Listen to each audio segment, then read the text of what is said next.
apalagi nih Kylie ini kehilangan 230.000 lebih followers di Instagramnya karena memberikan dukungan kepada Israel di media sosialnya.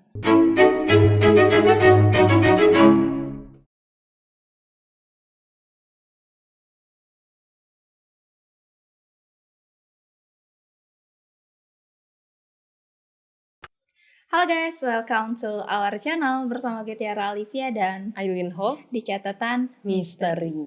Dan welcome, hari ini kita akan membuat konten mengenai kutukan Kardashian. Kenapa kacanya tegang banget? Dengerin ambulans kayak horor gak sih? Itu kan Kardashian terus ada suara ambulans Ninu. Ada lilin-lilin di tengah. Lilin. Iya, warna merah. Buat Ya udah. horor. Oke, datang tadi undang, pulang tadi antar. Oh, bukan. Bukan guys, hari ini kita akan membahas salah satu artis kah? Iya, Model. fokus kita lebih ke artis, tapi masih dalam ranah kutukan Kardashian. Oke. Kylie Jenner.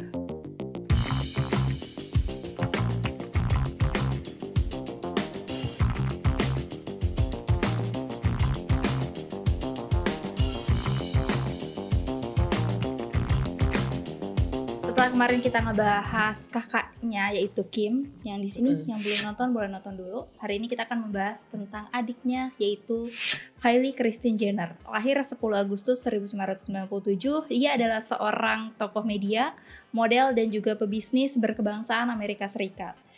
Ia dikenal karena membintangi serial realitas televisi di Keeping Up with the Kardashians sejak tahun 2007 dan merupakan pendiri serta pemilik dari perusahaan kosmetik bernama Kylie Cosmetics. Wow. Dan untuk kontroversi mengenai kosmetik yang sempat ada pertikaian antara Kendall dan Kylie, kalian bisa aja baca di Wikipedia selengkapnya. Baca di situ banyak banget. Kontroversi dari Kylie Jenner. Yang pertama, kontroversi mengenai foto yang menggunakan kursi roda. Fotonya kayak gini ya guys, jadi kalian bisa nilai sendiri. Wajar sih sebenarnya foto ini menuai kontroversi yang sangat wow. Yang kedua, di mana saat itu Kylie sedang menggunakan sendal bulu. Ada yang salahkah dengan sendal bulunya? Sebenarnya nggak ada yang salah, cuma ternyata ini berhubungan dengan kontroversi yang ketiga mengenai bahwa Kylie dikecam oleh organisasi perlindungan hewan. Yang konon katanya Kylie sering banget menggunakan bulu-bulu hewan untuk fashionnya Kylie. Yang keempat, Kylie dituduh melakukan blackfishing. Yang kelima mengenai Kylie mengklaim dirinya seorang miliarder termuda, tapi ternyata bohong. Yang keenam, kontroversinya Kylie dituduh menjadi seorang yang pelit untuk memberikan tip di restoran. Dan kontroversi yang terakhir mengenai pakaian Kylie Jenner yang menggunakan bikini bermotif putih.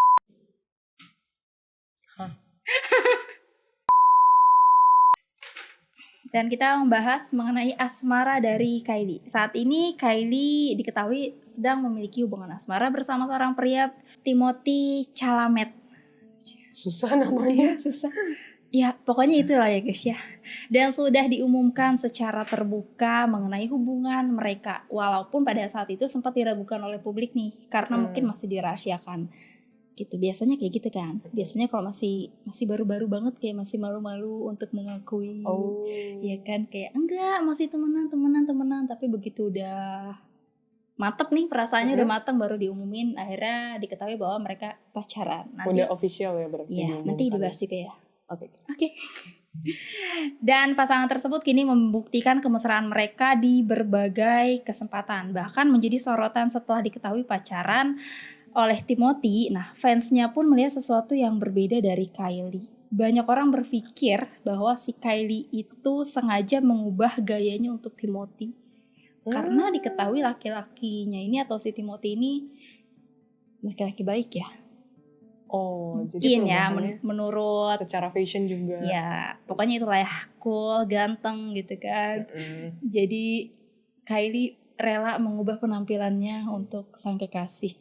Oke. Kenapa? Kayaknya ada sesuatu nih. Ada apa nih? Dan di salah satu episode Keeping Up with the Kardashian juga ada seseorang yang bernama Scott. Gimana sih nyebutnya? Scott Disick. Bener gak sih? Apa itu? Scott Disick. Itu apa sih namanya? Pria-pria. Pokoknya namanya Scott Disick. Dan pada saat itu tuh dia masih menjalin asmara dengan Kourtney. Nah, ini ada hubungannya dengan kutukan Kardashian juga. Oh.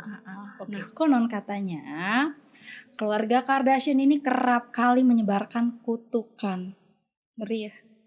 Untuk para pria yang menjadi anggota keluarganya. Ya salah satunya yang si Scott Disick ini. Yang bahkan dia rela menyewa orang pintar untuk menghilangkan kutukan tersebut.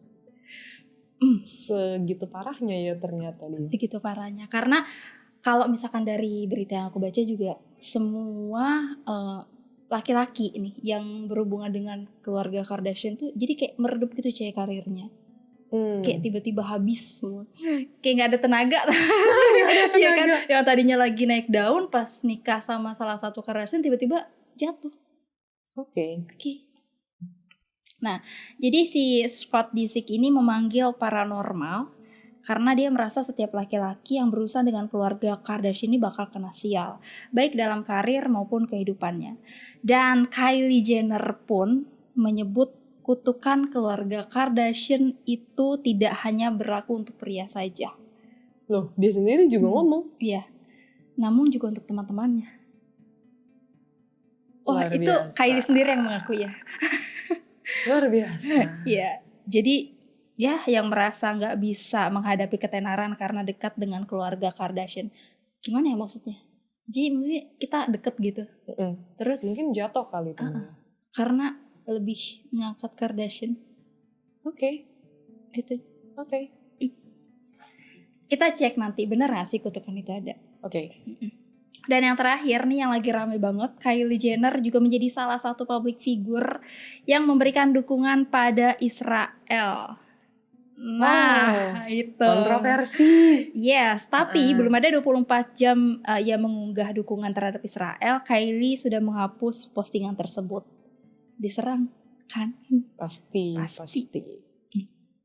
Dan apalagi nih Kylie ini kehilangan 230.000 lebih followers di Instagramnya karena memberikan dukungan kepada Israel di media sosialnya. Dan saat ini nih Kylie, adik Kendall Jenner sendiri itu cuma memiliki 399 juta followers. Cuma loh. Wow. Udah dihujat netizen, kehilangan pendukung juga. Gimana kondisi mentalnya saat ini? itu yang paling utama gitu kan. Ada fotonya gak? Aku belum lihat sih yang dia yang sekarang. Coba kita cari di Instagram kali ya. Ini on the spot banget sih, aku gak expect pertanyaannya. Oke. Sambil Aileen mencari ya guys ya, hari ini kita membahas mengenai Kylie Jenner, tentang karakternya, sifatnya, dan mungkin nanti bakal di spill sedikit nih tentang hubungan asmara Kylie dengan Timothy juga. Dan apakah pertanyaan dari kalian ini banyak banget mengenai apakah Kylie ini kubu kiri ataukah memang dia kontrak yang sama seperti Kim, kontrak tapi nggak diketahui gitu. Terus apakah Kylie ini termasuk orang yang sombong, arogan, dan semena-mena dan lain-lain. Pertanyaan kalian tuh udah banyak banget. Nanti udah aku rangkum bakal ditanyain sama Aileen. Dan paling utama pertanyaan itu mengenai kutukan keluarga Kardashian nih. Kira-kira bener gak sih kutukan itu ada dan nyata? Lebih ke arah ini sih, dia pas baca itu ya, kan banyak hate comment kan. Iya. Terus dia kayak mikir, aduh ini pasti ngefek ke karir. Iya pasti dong. Pasti ngefek ke karir. Lebih kayak gitu, makanya kenapa di take down. Tapi emang sebelum dia ngepost gitu gak mikir dulu gitu kan? Kayaknya dia gak terlalu mikir deh. Jadi ya udah ngepost. Soalnya dia, aku rasa juga dia bukan yang benar-benar tahu banget seluk-beluk mengenai peperangan di Palestina dan Israel gitu. Sebelum kita lebih lanjut dan lebih detail tanya mengenai postingan si Kylie, kita dari basicnya dulu gak sih? Nah, si Kylie ini kan terkenal konon katanya nih sombong, arogan, terus kayak suka semena-mena. Setelah melalui penerawangan, anjir, terobos terawang ya kan. Bagaimana sebenarnya sosok Kylie sendiri? Yang beredar di luar sana nggak salah sih kalau dia sosok yang arogan. Aku setuju sebenarnya. Oke. Karena banyak momen pas di memorinya dia ya, aku lihat memang dia sosok yang kadang itu sombong. Jadi menurut aku ada rasa sombongnya, tapi ada rasa angkuhnya juga. Merasa dia itu posisinya di atas orang lain. Dan kebetulan karena secara strata sosial dan secara keuangan ya, dia kan memang dari kecil kan juga tumbuh dari keluarga yang cukup sukses kan. Yes, benar. Nah ya itu jadi dia merasa di atas angin lah. Itu ada. Tapi aku pernah baca berita, dia kan mengaku-ngaku bahwa dia ada sosok miliarder termuda. Tapi ternyata itu tuh bohong. Oh ya? Iya. Wow. Itu real gak sih? Kalau dari media sih waktu itu sempat aku baca ya kalau nggak salah. Memang dia salah satu bagian yang masuk. Sebenarnya aku nggak tahu perhitungannya seperti apa. Tapi menurut aku ya, aku nggak tahu hitungan miliarder itu seperti apa ya. Tapi kalau memang disetting untuk menjadi kaya, iya. Nanti itu aku baru spill bang. Disetting untuk menjadi kaya. Aku udah spill dikit nih. Oke, baiklah. Oh sama aku tambahin dikit. Kenapa aku bisa bilang dia juga sosok yang arogan? Karena dia merupakan sosok seseorang yang sebenarnya kurang peduli juga sama orang lain. Kecuali emang orang-orang yang dekat dan menurut dia oke, ini adalah orang yang penting buat gue. Tapi selebihnya dia juga apatis, kayak nggak peduli banget. Mikirin juga enggak, terus kayak niatan untuk memberikan tulus atau enggak berbuat baik juga enggak. Termasuk yang kayak gini gak sih, kalau lu nguntungin buat gue, ya gue mau deket gitu. Itu iya, tapi kayak dia ngeliat lebih ke barter value-nya seperti apa. Lebih ke arah kayak gitu. Cuman memang kalau ke orang-orang yang gak dia kenal sih, dia benar-benar apatis banget. Bukan tipikal yang ramah sebenarnya, aku bilang. Oke, berarti benar dia sosok yang arogan dan sombong. Itu gak salah. Oke. Next ya nih, apa sih yang sebenarnya terjadi sama Kylie ketika perubahan hidupnya terjadi besar begitu aja kan? Kayak mulai dari dia operasi plastik sampai akhirnya mulai bangun bisnis dan ternyata bisnisnya itu sangat sukses banget. Maksudnya tuh kayak pertanyaannya tuh gimana sih perasaannya dia gitu loh? Kok tiba-tiba dia memutuskan untuk operasi full banget kan? Apakah mungkin karena dia terinspirasi dari sosok kakak-kakaknya yang lain? Oh itu gak salah. Oke. Itu gak salah. Oke. Nah terus dari bisnisnya, mungkin kalau misalkan kita kan kalau mau coba bisnis pasti aduh bakal jalan gak ya? Bakal sukses gak ya? Gitu kan. Kayak gitu, aku agak bingung sih ngejabarin pertanyaan gitu. Pertanyaan pertamanya lebih ke arah perubahan apa yang terjadi. Kenapa kok dia kayak misalkan dulu mungkin dia kan sukses itu kan karena keluarga. Tapi kan setelah itu kan dia sukses sendiri itu gimana. Terus gitu. Ada pengaruh dari yang plastik surgery-nya atau enggak kan. Aku jawab yang dari plastik surgery dulu. Karena ini berhubungan sama masa kecil sama memang keluarganya. Kalau teman-teman ingat kan aku sempat nerawang memang Kim Kardashian kalau teman-teman ingat. Jadi menurut aku sebelum nonton video ini harus nonton dulu yang Kim Kardashian. Biar tahu situasi keluarganya seperti apa. Karena kan walaupun mereka kakak adik tiri, tapi ya kan masih satu ibu yang sama kan. Iya benar. Ya. Sebenarnya Kylie ini menurut aku ya walaupun keluarganya toksik, tapi kayaknya dampak ke mentalnya itu nggak separah Kim. Dan aku masih ngeliat dia itu ngerasa dia itu sayang sama ibunya juga. Kalau Kim itu kan masih ada rasa nggak suka kan dan merasa kayak tersakiti banget. Nah kalau Kylie ini aku ngerasa memang dia itu memang dekat sama ibunya. Dia dekat sama ibunya, dia sayang, dia merasa mamanya masih care. Walaupun memang kadang mamanya itu banyak tuntutan juga sih. Nah kalau sama papanya memang nggak terlalu dekat yang aku lihat. Dan agak gimana ya, kayak agak cuek gitu. Dari kecil kayaknya emang bukan yang dekat sama sosok ayahnya. Nah terus ini karena keluarganya itu memang fokusnya sama karir. Terus juga yang bikin aku shock adalah keluarganya itu sangat amat fokus dengan penampilan diri. Penampilan fisik. Ini yang sebenarnya menurut aku udah toksik. Karena mereka sangat amat lebih mementingkan penampilan luar daripada hati masing-masing. Gitu. Jadi kayak misalnya suka dikritik, iya matanya kurang, ininya kurang, dan lain sebagainya. Of course, seorang anak kalau tumbuh kembangnya di lingkungan seperti itu pasti bakal merasa insecurity kan. Banget. Nah iya, makanya si si Kylie ini dia ada merasa sebenarnya rasa insecure terhadap penampilannya dia. Kayak merasa ini kurang, makanya dia akhirnya operasi plastik, dan itu aku rasa pasti juga ada pengaruh dari kakaknya dan mamanya, aku yakin, karena kan satu keluarga memang terkenal operasi plastiknya kan. Banget. Dan itu pasti akan mempengaruhi pasti gitu. Jadi awalnya itu karena dari keluarga yang toxic, terus dia jadi merasa insecure, akhirnya mengikuti langkah-langkah orang tuanya dan kakak-kakaknya. Apalagi kan di media sosial juga memang tuntutannya tinggi juga kan. Jadi kayak merasa, wah gue harus tampil bagus nih, gue harus merubah diri gue. Dan ada sih masa-masa ketika dia insecurity itu, dia mencoba untuk menutupi dan kayak mengubah dirinya dari penampilan mati-matian. Dari dia belajar make up lah, terus kayak belajar gimana fashion yang bagus untuk dia. Itu ada. Aku sempat ngeliat memori-memori itu. Tapi dengan kondisi kita ngelihat bodinya Kylie ini kan udah wow banget gitu ya. Sekarang wow. Dengan kecantikan yang luar biasa, ketenaran yang luar biasa, dia tuh masih sempat ada sisi insecure-nya sendiri juga gak sih? Kalau sekarang sih lebih berkurang insecure-nya. Yang aku lihat ya. Kalau sekarang itu lebih ke masa-masa dulu. Karena aku ada sedikit searching masa-masa ketika dia remaja, ketika dia kecil kan. Nah masa-masa remaja gitu lah dia cukup insecure. Karena mungkin satu sisi dia juga membanding-bandingkan diri dia dengan saudara-saudaranya, dengan orang-orang yang cantik. Dan dia itu juga kemakan sama mindset, cantik itu standarnya harus gini. Itu dia telan mentah-mentah sih. Gitu. Mungkin di pandangan keluarga Kardashian tuh cantik tuh dari wajah dan body. Karena kan mereka fokusnya ke karir juga. Jadi tapi mereka bener ngejar itu.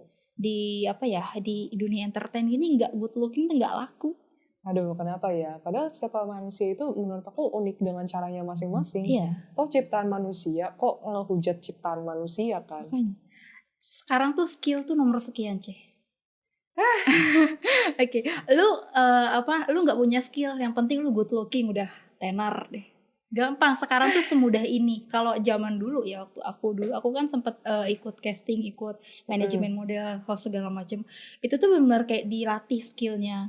Makanya sampai aku bisa jadi penyiar radio itu dilatih banget. Jadi bisa jadi host MC itu dilatih kan. Jadi nggak ngelihat dari muka lo gimana, penampilan fashion lo gimana, nggak, lebih ke skill. Kalau sekarang yang penting good looking, grade A+++. Udah bisa lo jadi apapun. Sedih, padahal penampilan luar itu kayak cuman ilusi sih menurut aku. Benar. Maksudnya itu kan yang dilihat di depan mata cuma memuaskan mata kan, tapi kan gak memuaskan hati juga menurut aku. Ya memuaskan hati iya, tapi kayak cuman sementara doang gak sih, kayak oh iya cantik udah, tapi ya udah gitu. Iya. Tapi kalau kita menganggap manusia itu cantik luar dan dalamnya, contohnya kayak kita menghargai manusia itu apa adanya, aku rasa itu jauh lebih baik sih. Kita benar-benar menghargai yang namanya manusia. Oke, lanjut. Lanjut. Belum selesai jelasin ya? Iya. Kan masih ada pertanyaannya. Iya, yaudah lanjut dulu deh. Oke. Nah terus juga dia ini sebenarnya yang tadi aku bilang ada settingan kan. Di setting supaya menjadi tenar, kaya.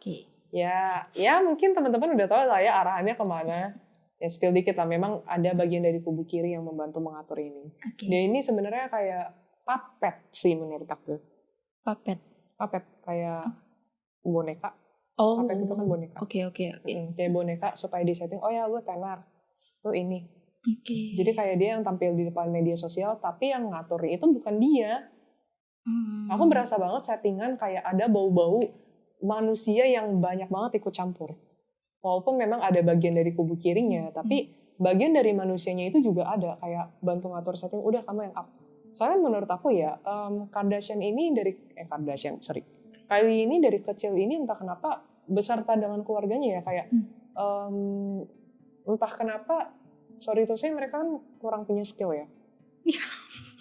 Aku bukannya mau ngejudge, please teman-teman jangan menghujat siapapun itu, tapi aku hanya menyampaikan. Iya, maksudnya tapi memang teman-teman Camis juga banyak kok yang bertanya di kolom komentar kayak gitu. Oke, kita jawab ya. Maksudnya gini, seseorang punya skill kayak contohnya Taylor Swift lah, atau enggak Ariana Grande atau enggak siapa. mereka kan masih punya skill nyanyi. Nyanyi, Atau nggak bener. kayak artis-artis di luar sana lah, siapa lah Keanu Reeves atau siapa kan Bener. punya skillnya acting atau apa Mm-mm. kan. Kalau mereka kan kayaknya nggak terlalu menonjol di bidang itu kalau yang aku Iya. lihat secara sekilas dari mereka kan. Tapi kayak cuman ya apa ya, beauty, fashion lebih ke arah itu kan, yang lebih ditonjolkan. Iya. Kayak menurut aku tuh di luar sana juga masih banyak kok yang cantik gitu. Banyak yang Tapi cantiknya yang di natural. up mereka. Iya. Yang di up mereka. Terus kelihatan banget settingan manusia-manusia ini kayak bisa ngatur-ngatur mereka. Kayak diiming-imingi dengan cara kayak, oke, gue kasih lu fame, lu ngikutin aturan gue. Oke. Ada, itu banyak. Jadi kayak mungkin ini agendanya kubu kiri untuk biar gampang untuk memanipulasi di depan media seperti apa. Dan kayak ya adalah pasti teori konspirasinya. Untuk pelan-pelan aku rasa adalah untuk menyusupi bagian dari agenda-agenda mereka ke si artis-artisnya mereka lah. Pasti ada. Tapi kalau misalkan ngomongin di luar dari kubu kiri ya, C. Itu tuh bagian dari sistem marketing juga gak sih? Kayak misalkan iya kayak kalau misalnya Jailin kan tadi bilang banyak ikut campur dari manusia, orang-orang kan. Ini kita ngomong di luar dari kubu kiri. Tapi kalau misalkan memang berbicara seperti itu memang harus seperti itu, C. Kayak misalkan nih Cailin itu misal aku pegang Cailin, otomatis dong aku harus ngejual Cailin gimana pun caranya gitu dong. Iya kan, aku harus cari relasi yang mau pakai Cailin nih. Saya bukan pakai gimana guys, maksudnya kayak pakai jasanya Cailin itu kan memang udah harus kewajiban dong, kayak gitu. Nah, apakah power dari manusia itu kurang kuat sehingga harus dibantu lagi oleh kubu kiri? Kan kubu kiri emang memegang kendali kan banyak hal. Dan apalagi mereka kan duitnya kan banyak kan. Selama ada duit mereka yang berkuasa. Ya gitu lah. Iya, maksudnya kan kayak ya nggak harus ke kubu kiri. Kalau misalkan basicnya kita udah punya uang banyak pun sebenarnya bisa kan. Bisa, tapi prosesnya ada yang namanya proses. Oke. Bedanya kalau kita benar-benar berusaha sendiri, pasti ada yang namanya proses. Dan proses itu pasti nggak mudah. Iya benar sih. Sekalipun kayak contohnya Taylor Swift aku bilang, memang dia prosesnya itu karena dia punya waktu itu yang aku cerita, punya berkat secara keuangan dan memang karir di bidang entertain. Dia kan memang punya berkat itu kan. Itu ada, tapi kan kalau kita lihat dia juga butuh proses. Iya, benar. Nggak secepat itu. Kayak dia pun juga butuh berusaha, masih buat lagu segala. Ada pengorbanan yang dia lakukan. Iya. Jauh lebih berkorban lah. Tapi kalau misalnya orang-orang yang dibantu dengan kubu kiri terlalu cepat kayak instan gitu. Dan manusia-manusianya aku rasa ya ini kan memang aku rasa bukan cuma si Kylie-nya doang, tapi memang udah satu keluarga sih. Iya. Satu keluarga. Terus memang aku rasa juga mungkin memang mereka ngeliat oh ini emang orang yang mau tenar kebetulan. Keluarganya pengen tenar, pengen kaya juga kan secara materi. Oke, klop sesuai nih. Lu bisa gue atur, lu mau duit gue kasih, tapi lu ngikut aturan gue. Dari dulu sih, dari pas awal-awal gitu sebelum Kylie kayaknya masih usia berapa ya, 8 tahun or berapa tahun, kayak masih kecil gitu dia. Oke. Nah itu kayak aku sempat baca memori orang-orang itu kayak udah mencoba untuk men-setting, udah kecium bau settingan itu dan kedepannya Kylie bisa dipakai, tenarin aja, biar dia yang up, biar dia yang terkenal. Itu juga ngaruh ke keluarganya juga. Makanya itu mungkin ngaruh ke bisnisnya dia sampai akhirnya. Pasti masalah bisnis juga aku menemukan something. Nah ya itu sambil kita jawab. Di bisnisnya ya aku merasa bukan Kylie yang sepenuhnya megang bisnisnya sih. Dia mungkin memang ada, bukan memang sih, dia memang di memori aku lihat melakukan meeting ini itu, kayak kadang memberikan ide dan lain sebagainya, tapi yang ngatur itu bukan dia. Sebenarnya kalau misalnya aku radar, dia itu benar-benar nggak terlalu ngerti tentang kosmetik itu sendiri. Kosmetik itu kan berhubungan dengan produksi, terus bahan-bahan kimianya dan ya banyak hal lah ya. Tapi aku nggak ngeliat dia itu sebenarnya ngerti, dan aku ngeliat kayak ada orang yang sebenarnya megang dan bantuin dia untuk kerjain. Maksudnya kalau orang normal ya buka usaha kosmetik, kita kan berusaha dari tetek bengeknya lah, hal-hal kecil, pretelan, kita ngerti semua kan. Tapi aku belum mendapatkan memori itu dari si Kylie. Malah aku mendapatkan memori ada orang lain yang ngebantuin dia dan bantuin marketing supaya besar. Apalagi dengan follower dia yang sekarang itu pasti akan mudah banget. Iya, mungkin gak sih kayak cuma pinjem nama gitu? Apanya? Pinjem nama itu kan brandnya kan Kylie Cosmetics kan. Kayak jadi pinjem nama si Kylie aja gitu. Tapi yang mengatur semuanya itu yang manajemen di belakang-belakangnya. Iya, ada Jadi manajemen yang di kayak belakang. ya gue cuma pasang badan aja nih, selebihnya gue urusan dapur nggak mau tahu gitu. Iya, iya begitu. Iya benar kayak gitu. Iya. Abstrak yang aku dapat lebih ke arah kayak gitu sih. Oke. Nah tadi Ci Ailin tuh kan bilang katanya Kylie ini deket sama ibunya. Nah kalau dari dulu nih, kalau menurut mata-mata terawan netizen, bukannya ibunya tuh lebih deket sama Kim? Justru sama Kylie tuh deketnya tuh baru-baru ini aja. Ibunya tuh lebih sayang banget sama Kim dulu ya. Dulu ya, malah aku lebih banyak mendapatkan memori. Ini dari sudut pandang Kimnya ya. Iya. Kim merasa ada momen-momen ibunya tuh abandon dia. Abandon. Iya. Dan lebih memilih cinta. Oke. Gitu. Itu udah pernah dibahas sih di Kim. Iya benar kan. Aku lebih ngerasa itu yang dari si Kim. Kalau dari Kylie, nggak tahu ya. Mungkin tergantung dari karakter si anaknya. Kylie ini kan orangnya nggak sekeras Kim. Kim, iya. Orangnya nggak sekeras Kim. Secara hati ya, kita ngomongin secara hati. Kalau Kim itu kan lebih keras.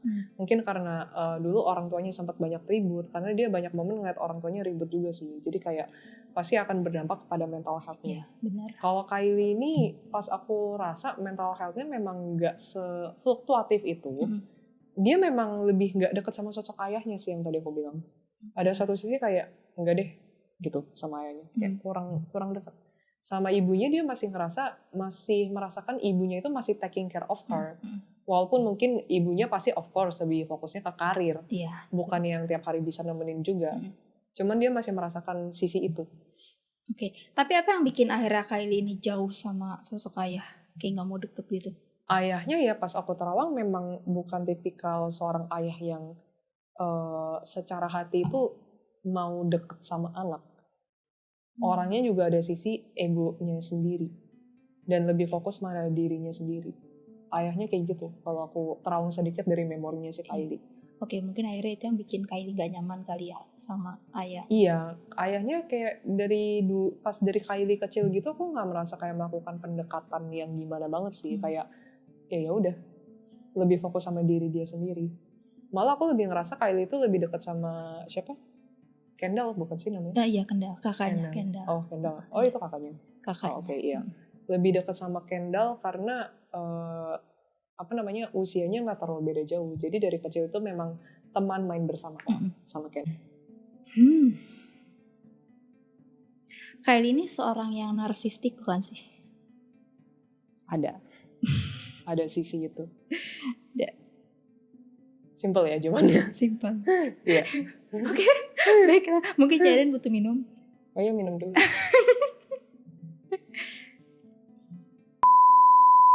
Dia narsisnya itu lebih ke arah dia suka perhatian, atensi, dan suka tampil eksis sih. Kayak gitu.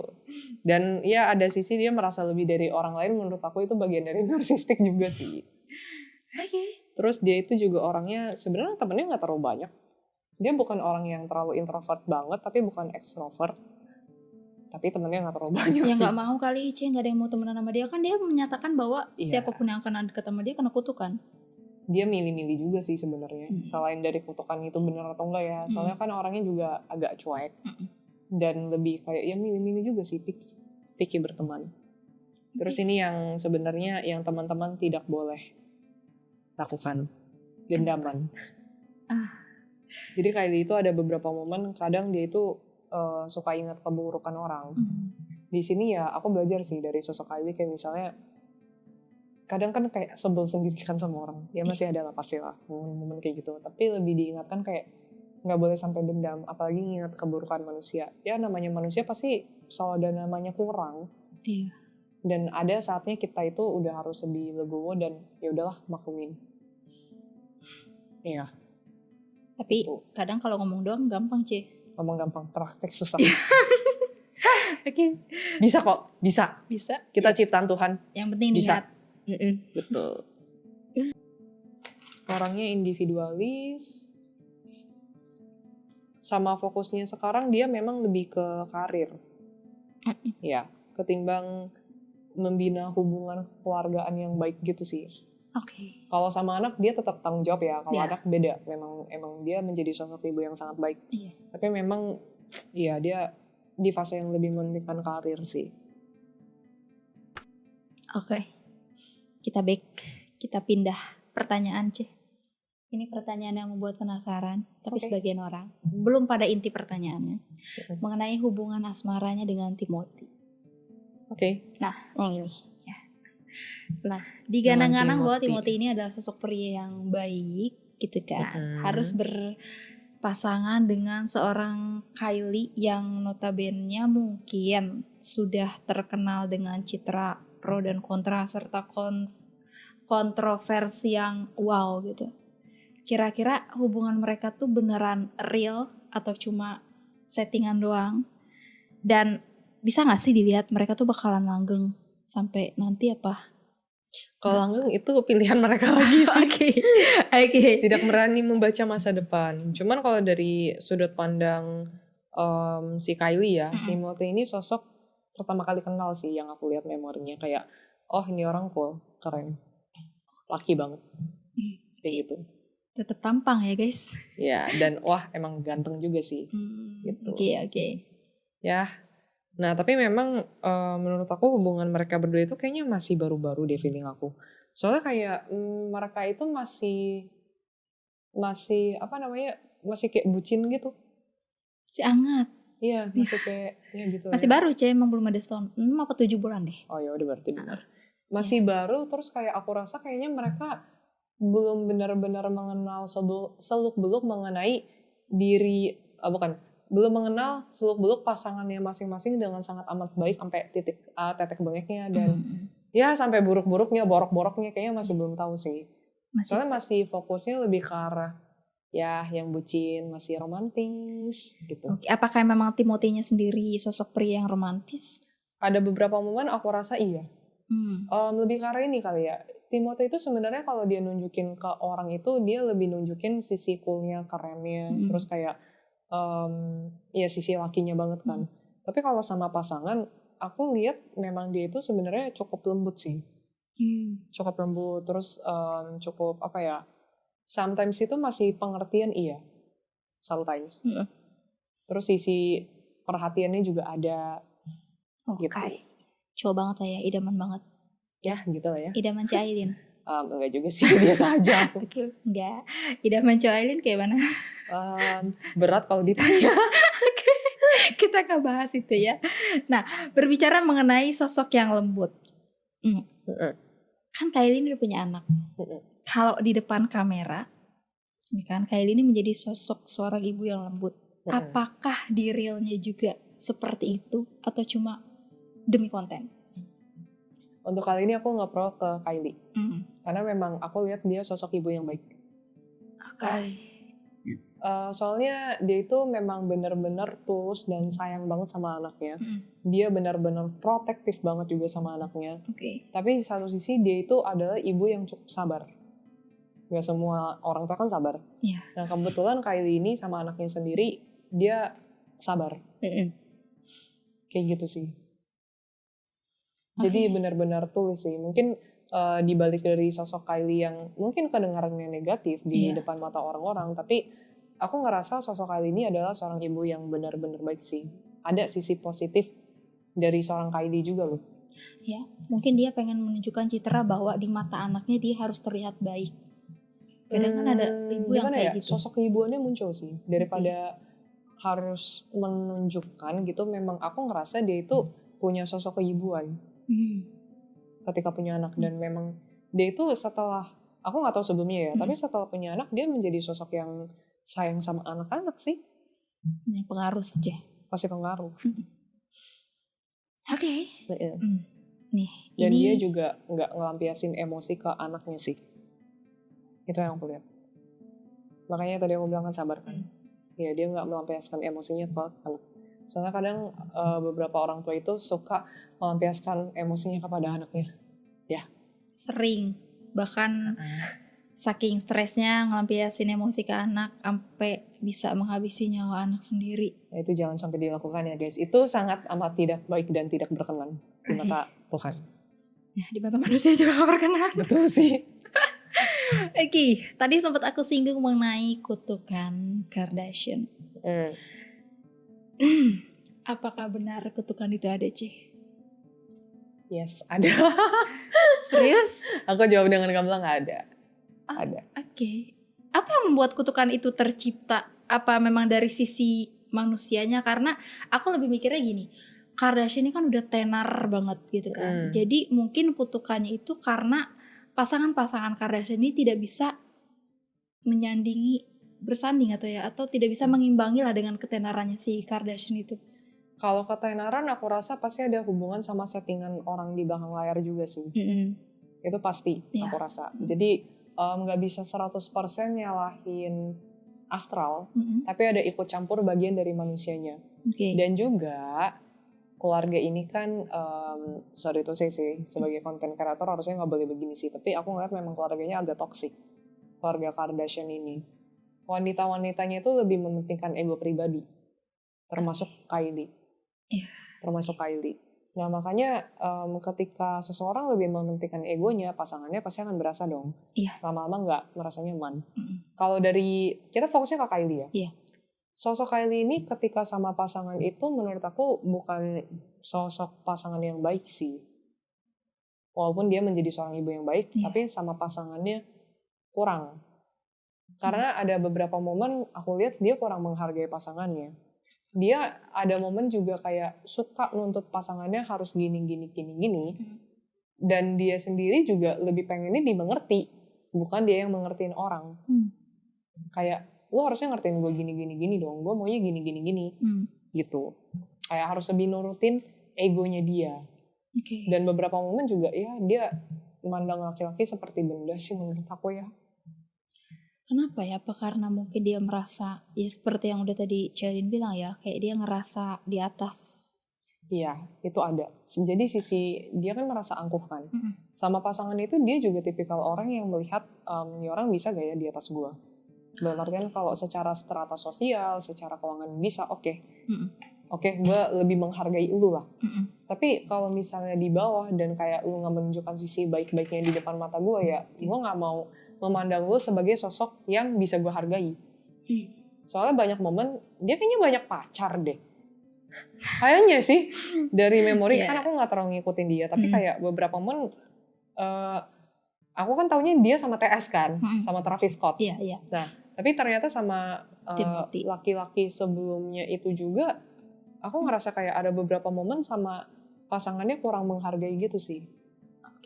Kurang menghargai. Tapi biasanya gitu kalau cewek-cewek udah berada di atas gitu kan, dia harus dapat minimal yang di atas dia lagi. Nah itu dia, tapi kan sulit ya. Iya, sulit memang. Ya, dan akhirnya. Dan akhirnya. Dan akhirnya karena ya itulah, secara hubungan kan pasti toksik jadinya. Toksik, akhirnya juga pasti akan bermasalah relationship-nya kan. Dan itu akan pasti berdampak ke banyak hal aku rasa. Gak cuman kehidupan pribadi, gak cuman ke mental health, tapi juga ke karir. Terlepas dari ada astral gak ada astralnya ya. Jadi aku jelasin sedikit secara ranah psikologinya dikit lah. Boleh. Psikologi, maksudnya yang tadi itu psikologi. Jadi itu aku tadi barusan jelasin lebih ke ranah ya real life psikologinya seperti itulah. Hubungan toksik dan sebagainya. Tapi memang di saat itu memang ada ikut campur dari astralnya. Astral ini kan pasti gak akan senang melihat manusia itu bahagia kan? Pasti. Apapun itu pasti mau dihancurkan. Ya. Pasti. Secara keuangan mungkin sekarang mereka aman. Tapi belum tahu masalah-masalah yang lain. We never know. Gitu. Benar sih. We never know. Tapi benar gak sih kutukannya ini kayak bikin sial? Kayak gitu karirnya turun. Ya namanya kutukan. Tapi maksudnya nggak cuma berlaku ke pasangan, tapi ke teman-temannya juga. Dan bahkan ini diakui langsung sama Kylie-nya loh. Wow. Itu sih yang bikin kaget. Memang ada sosok iblis sih di belakang Kylie. Dan aku ngelihatnya agak unik. Nah kalau yang si Kim itu kan di video sebelumnya aku jelasin memang dia kan pelaku, tapi kan nggak ngerti. Iya benar. Jadi sebenarnya dia itu juga korban kan. Nah kalau Kylie ini cukup unik aku lihat. Dia itu ternyata ada kutuk keturunan. Jadi bukan dari pelaku. Kalau Kim kan yang melakukan nih signing the contract kan. Kalau si Kylie ini dari dia kecil udah ada demonnya. Aku ngeliat di Vision, aku nggak tahu ya pertama kali demonnya itu ada itu kapan. Tapi kayak gak normalnya karena di usia 8 tahun 9 tahun kayak dia masih SD gitu. Iya. Udah ada demon ya, nungguin di belakang terus kayak ngerasa wah ini gue bisa prospek nih ke depannya dan ini milik gue. Terus pas di trace, pas aku coba trace, ini keturunan atasnya kayaknya ada yang melakukan kontak sih. Oke, berarti kontrak keturunan Kontrak dari keturunan. leluhur yang akhirnya Kylie mau nggak mau juga harus masuk ke dalam situ. Pasti akan, karena kan misalnya orang tua kita gitu ya, atau enggak kayak leluhur kita yang melakukan kontrak tersebut. Yes. Nah itu kalau misalnya leluhur kita udah signing kontrak, terus abis itu ada perjanjian dia mengorbankan keturunannya, ya bisa. Oke, tapi kalau misalkan secara sadarnya nih, Kylie tahu nggak sih apa yang dia lakuin itu kayak kontraknya itu, atau pernah nggak sih kayak Ci Aidin ngeliat visionnya dia lagi ritual? Oh ritual ya, gini, dia sebenarnya menurut aku bagian member dari kaum kubu kiri. Oke. Karena aku ngeliat memang di beberapa vision itu dia kayak ikut acara-acaranya mereka. Dan memang dia banyak berhubungan dengan orang-orang yang memang kubu kiri. Aku lihat. Tapi kalau misalnya dia sebagai pelaku ritual, I don't think so. Aku belum menemukan itu karena pas aku tracing memorinya dia ngerasa kayak apaan sih ritual-ritual kayak gitu. Kayak she doesn't give a shit about ritual-ritual kayak gitu. Kayak dia nggak peduli. Oke. Terus memang dia kan orangnya bukan yang spiritualis, of course. Iya. Dia bukan spiritualis, dia lebih ya sisi duniawinya adalah dia Banget. suka belanja, suka jalan-jalan. Kayaknya gak usah diomong gitu, udah banget. Dia suka itu sih. Ya. Back to the topic, tapi aku belum melihat dia yang benar-benar kayak ikut serta menjalani ritual. Jadi acara sama ritual tolong dibedakan dulu ya. Okay. Acara itu mungkin kayak ya anniversary-nya lah atau enggak kegiatan mereka yang mereka adakan itu dia ikut. Kayak cuman oke, bagian dari member harus ikut, ya udah. Tapi kalau ritual yang pelaku sampai mengimani melakukan itu terus menyembah ke kubu kiri, enggak. Karena dia juga doesn't give a shit mengenai hal spiritual maupun supernatural. Okay. Fokus dia nggak di situ soalnya. Tapi kan kalau Kim itu kan lebih ke korban. Kalau Kylie ini kontrak keturunan. Korban juga sebenarnya jatuhnya. Korban kan, tapi maksudnya kayak keturunan. Jadi double sih menurut aku. Jadi kalau yang takdir yang nggak bisa diubah, ini memang takdir yang sudah benar-benar ditentukan oleh Tuhan dan absolut. Iya. Kecuali Tuhan bilang oke, berubah, tapi ini tetap Tuhan yang pegang kontrol. Atau enggak, ya semesta Tuhan, you name it gitu. Iya, oke. Tetapi iblis dan kubu kiri itu bisa ngotak-ngatik ke bagian yang takdir bisa berubah. Oke guys, dan gak nyangka banget, aku tuh baru banget ngecek total nominal Saweria yang udah masuk untuk segmen kita charity. Nah, kebetulan untuk di segmen charity nanti kemungkinan kita akan berbagi entah itu ke panti asuhan atau ke panti jompo.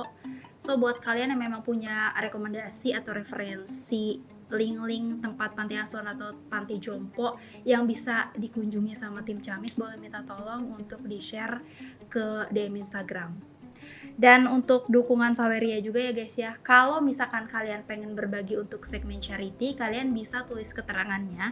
Jadi gini, kalian kan bisa masuk ya, kalian bisa masuk ke email kalian, terus kalian bisa pilih yang nominal buat dukungannya, dan di sini kan nanti ada bagian pesannya gitu ya guys. Mana sih? Nah, di bagian pesan sini, kalau misalkan kalian pengen support buat segmen charity, kalian bisa ketiknya untuk support charity, atau kalau misalkan kalian juga pengen nge-support untuk ya perlengkapan atau kemajuannya dari Camis, kalian bisa juga tulis pesannya ini untuk support Camis. Jadi nanti kita akan bagi di mana untuk segmen charity dan di mana untuk yang benar-benar support Camis. Dan kalau misalkan kalian menyumbang untuk segmen charity, itu benar-benar full 100% bakal kita masukin di segmen charity. Nggak akan kita ambil 1% pun nggak akan. Kalau misalkan kalian nyumbangnya untuk support Camis, itu benar-benar untuk perkembangan Camis. Jadi kita akan bagi dua ya guys ya, dimana untuk segmen berbagi dan untuk segmen perkembangan.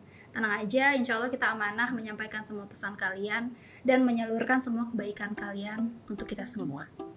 Seperti itu, dan terima kasih sekali lagi untuk kalian yang sudah menyisihkan sedikit rezekinya. Ini benar-benar di luar kendali banget, ini bisa 2 kali lipat dari bulan sebelumnya.